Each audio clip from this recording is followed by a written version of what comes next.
அதிமுக தேசிய ஜனநாயக கூட்டணி பெரும்பான்மையான இடங்களை வெற்றி பெற்று வருகின்ற பொழுது அதிமுக தான் ஆட்சி அமைக்கும். மீண்டும் சொல்கின்றேன், எங்க கூட்டணி வெற்றி பெற்று வந்தா அதிமுக தான் ஆட்சி அமைக்கும். அனைத்து இந்திய அண்ணா திராவிட முன்னேற்ற கழகம் பாரதிய ஜனதா தேசிய ஜனநாயக கூட்டணிக்கு தலைமை தாங்குகின்ற அதிமுக அதனுடைய முதலமைச்சர் வேட்பாளர் இபிஎஸ். நான் சொல்லவில்லை, நான் சொல்லல, எங்க கூட்டணியில் அங்கம் வைக்கின்ற பாரதிய ஜனதா கட்சி முதலாக கூட்டணி பேச்சுவார்த்தை நடைபெற்று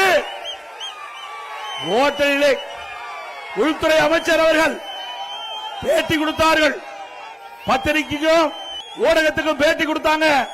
அப்ப இந்த கருத்தை குறிப்பிட்டாங்க. அந்த முதலாக பேட்டி குடிக்கின்ற பொழுது எங்க கூட்டணியுடைய நிலைப்பாட்டை தெளிவுபடுத்தியிருக்கிறோம். ஸ்டாலினால அதிமுக மீது எந்த குறையும் சொல்ல முடியல. மடியிலே கனம் இல்ல, வழியிலே பயம் இல்ல.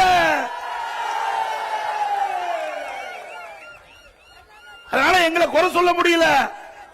அதனால எடப்பாடி பழனிசாமி பாரதிய ஜனதாவுக்கு அடிமை. எடப்பாடி பழனிசாமி டெல்லிக்கு போறாரு. டெல்லிக்கு போனா உனக்கு என்னையா பயம்? டெல்லிக்கு போனாவே ஸ்டாலினுக்கு அதருது, தோல்வி பயம் வந்துடுது.